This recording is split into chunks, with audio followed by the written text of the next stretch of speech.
कार्मिक सचिव को लेकर। हिमाचल सरकार में अब जो नए कार्मिक सचिव हैं वो आ गए हैं और डॉक्टर अमनदीप गर्ग जो लगभग 7 साल के बाद हिमाचल वापस आए हैं, वो अब कार्मिक सचिव होंगे और वो कार्मिक विभाग का काम देखेंगे। जो पर्सनल डिपार्टमेंट होता है उसकी इनके ऑर्डर हो गए हैं और ये ऑर्डर्स का इंतजार कर रहे थे। ज्वाइनिंग इन्होंने पहले कर ली थी।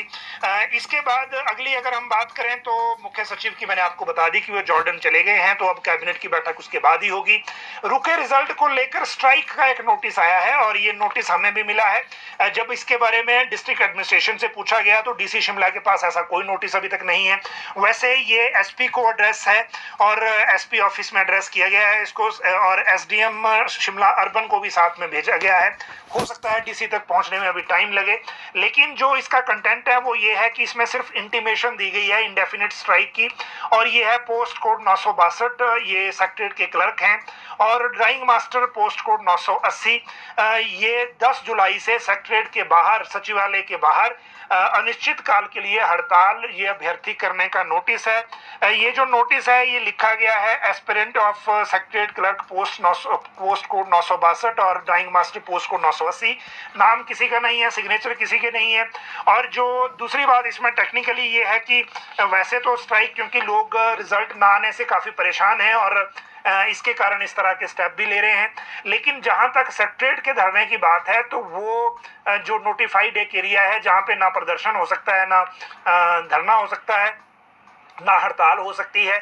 और अगर करें तो फिर उसके बाद एक एफआईआर भी होती है क्योंकि वो जो पहले से जो धारा वहां लगी हुई होती है उसके कारण एफआईआर मैंडेटरी करनी पड़ती है। लेकिन दूसरी बात इसमें यह है कि राज्य सरकार रुकी हुई भर्तियों पर क्या कर रही है।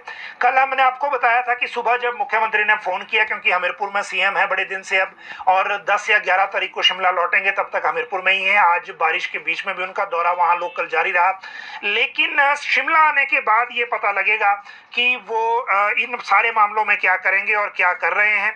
लेकिन एक बात बड़ी महत्वपूर्ण इसमें रहने वाली है कि कल जो बैठक थी मुख्य सचिव ने लोक सेवा आयोग के सचिव को बुलाया था और साथ में विजिलेंस ब्यूरो की चीफ को बुलाया था। उसके बाद जो वर्कआउट किया गया वो ये कि जो जांच के बाहर की भर्तियां हैं वो रिजल्ट पहले निकाले जाएं और वो 27 पोस्ट कोड के आसपास है। जहां तक इन पोस्ट कोड की बात है जो ये लड़के कर रहे हैं, बात पोस्ट कोड 962, इसमें एफआईआर है। हालांकि एफआईआर इसमें कैंडिडेट पे नहीं है, कोई ढाबे वाला है उस पे एफआईआर है। और दूसरा जो है वो ड्राइंग मास्टर है, इसमें एक व्यक्ति पे, एक कैंडिडेट पे एफआईआर है, बाकी में कुछ नहीं है। लेकिन दोनों जगह जो डिमांड हो रही है वो कंडीशनल की हो रही है, लेकिन कंडीशनल मामले में लोक सेवा आयोग रिजल्ट को निकालेगा या नहीं, ये लोक सेवा आयोग का प्रेरोगेटिव है बेसिकली। और वजह ये है क्योंकि लोक सेवा आयोग के चेयरमैन खुद एक आईपीएस ऑफिसर हैं, उनको पता है एफआईआर का मतलब क्या है।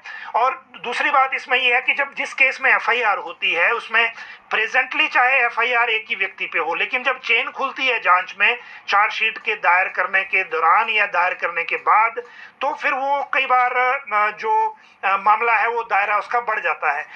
अभी जो कंसंट्रेट हो रहा है, पूरी तरह से फोकस हो रहा है रिजल्ट को लेकर सरकार का भी, और मुख्य सचिव जो निर्देश देकर गए हैं अभी इनको जो लोक सेवा आयोग को, वो है 27 पोस्ट कोड ऐसे जिन पोस्ट कोड में अभी एफआईआर नहीं है। और उन पोस्ट कोड में जब एक बार रिजल्ट हो जाएगा तो बाकी मामलों में भी धीरे धीरे फिर जो चीज़ें हैं, जो प्रक्रिया है वो गति पकड़ेगी और गति पकड़ने के बाद फिर सारी चीज़ें इसमें हमारे सामने आएंगी। लेकिन अभी जो फोकस है पूरी तरह से वो रिजल्ट को लेकर है और वो रिजल्ट है 27 पोस्ट कोड का जिनमें कोई एफआईआर नहीं है। अब बात करते हैं ओल्ड पेंशन की 2 शर्तों की।